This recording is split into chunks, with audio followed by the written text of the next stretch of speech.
host of the Gridiron.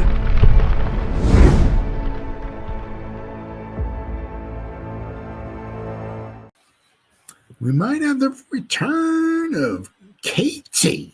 Oh yeah, because he had the problem with his wrist. Was it the broken bone or cracked bone? And it was obviously quite a few weeks ago, and it was kind of at the time when it happened, right? And they put him on injured reserve.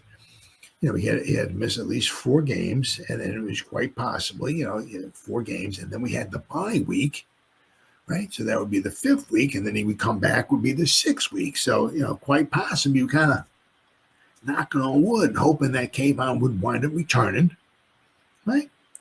After the bye weekend, looking like there's a good possibility that just might happen. That'd be great. That would really, really be good. I mean, having Burnsy and Kayvon, oh yeah. Let's hope he is hope his wrist is good. It says former Oregon Ducks star expected return on Sunday for the Giants. Kayvon Thibodeaux expected to be back on the field. The New York Giants need him back on the field. Giants opened the 21-day practice window for Kayvon on Wednesday, and they are hopeful he will be able to play on Sunday when they face the Bucs. Thibodeaux has missed the past 5 games after undergoing wrist surgery following the Giants' Week 5 win over the Seahawks. He said, I'm super energized, Thibodeaux told reporters on Wednesday. I hope I can definitely bring a spark to the team. The Giants, 2-8, need all the help they can get. They've lost 5 consecutive games and have more than likely fallen out of the playoff race with 7 games remaining. Yeah, I think so. The offense has struggled. Oh, yeah. Giants' run defense is the 4th worst in the league, allowing 147 yards a game. Absolutely horrible. The pass defense is ranked 4th, but that can be misleading when opponents are able to run. In addition, the Giants have missed Thibodeau's presence when pressuring the quarterback. They have posted 14 sacks as a team without him compared to 18 with him. Thibodeaux posted 2 sacks in the first 5 games of the 2024 season after registering a career-high 11.5 sacks during his breakout season in 2023. So, quite possibly, right, we might be hopefully getting him back. That would be really good, really, really good for the team. But one of the things that came on, he talked about, all right, he was in this article here, he was talking about kind of keeping it kind of real, right?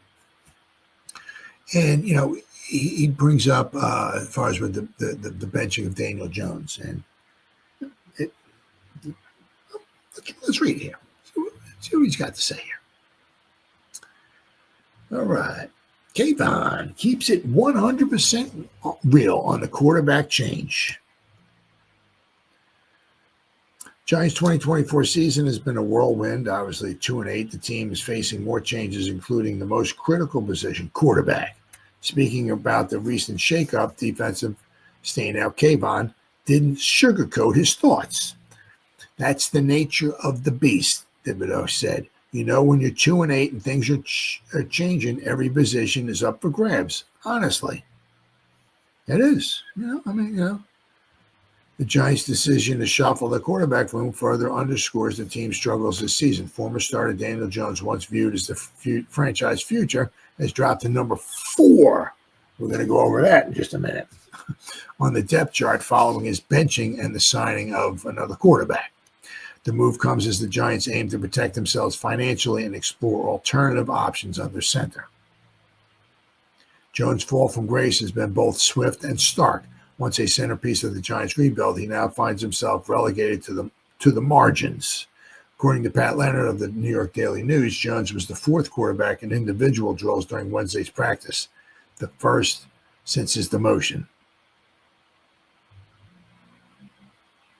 Because Jones is to suffer an injury that carries into 2025. The Giants would be obligated to pay him $23 million in guaranteed compensation. While league rules prevent the Giants from completely shutting Jones down, they've limited his participation in team drills and show no signs of activating him for game day. So,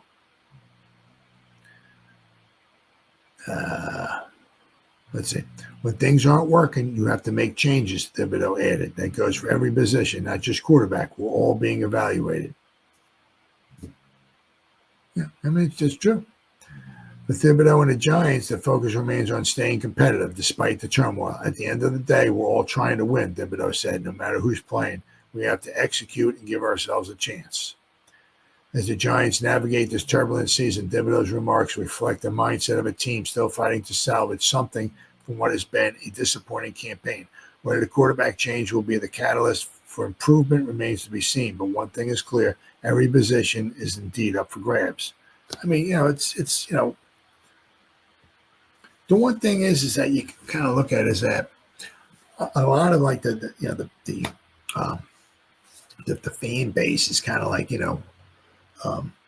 if wants us to keep losing, so we get a good draft pick, so we can take that quarterback, right? But I mean, it's when things are going bad, and the next game they go bad, and the next game they go bad, and the next game they go bad, and the next game they go bad. You know what the meaning of insanity is, right? Doing the same thing over and over and over, and what? Expecting a different result, right?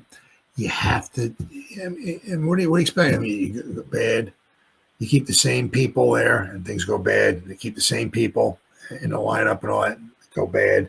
Same people in the lineup, go bad. Same thing in the lineup, go bad. What do you think is going to happen the next week, and the next week, and the next week?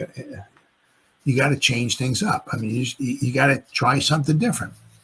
That's what happened, unfortunately, with Eli, right? Remember with Geno Smith? Giants were not doing well. I mean, putting Geno in there was not the ideal option, but McAdoo was thinking, right? Yeah, we're not doing good, right? We're not winning with this quarterback, right? We need to change something, change it up, try something different. So that's what he did. You have to, it's you got the same guys going out there and expecting a different result. It's not happening, right? So you got to change things up. Of course, all the other guys and a lot of the other guys in the locker room are, they're pissed off. I understand, but it's a business. It's a result-oriented business. What have you done for me lately, right? And it wasn't like, they gave Jones one game. Oh, he threw 5 incomplete passes. He sucks. Let's get him out. No, I mean, right? They're 2-8. 2-8. They suck, right? Look what he did against Carolina. Missing open receivers, 2 guys wide open on a flea flicker, and he doesn't even throw the panel. Still staring guys down, and just the Steeler game overthrows. I forgot who it was. Was it Tracy out there or Slate? Whoever it was, he overthrows the one guy where Theo Johnson standing wide open in the middle of the field. Doesn't see him. I mean, what do you expect? I mean, it's a result-oriented business. When you're not getting the results, it doesn't matter how much you make and how much of it doesn't matter if you're a nice guy or not. It's a result-oriented, result-driven business. And when you're not, when you're not producing results, it's what Kayvon said. Everybody is being evaluated all the time. And I said, it's all nice and fine and fancy. And as I said, when you're winning, everybody's singing Kumbaya and holding hands and roasting marshmallows and telling stories and stuff like that and all and everything. But,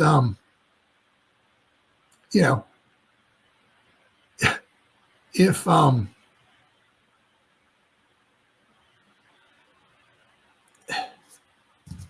things are going bad, it is what it is. The result-oriented business. And, so you need to produce results. If you're not producing results, things got to change. I said, things can happen. 1, 2, 3. Huh.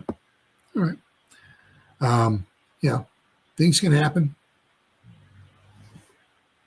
Right? But for a game or so, but when things are going on and on and on and on, something's got to change. It's result-oriented business.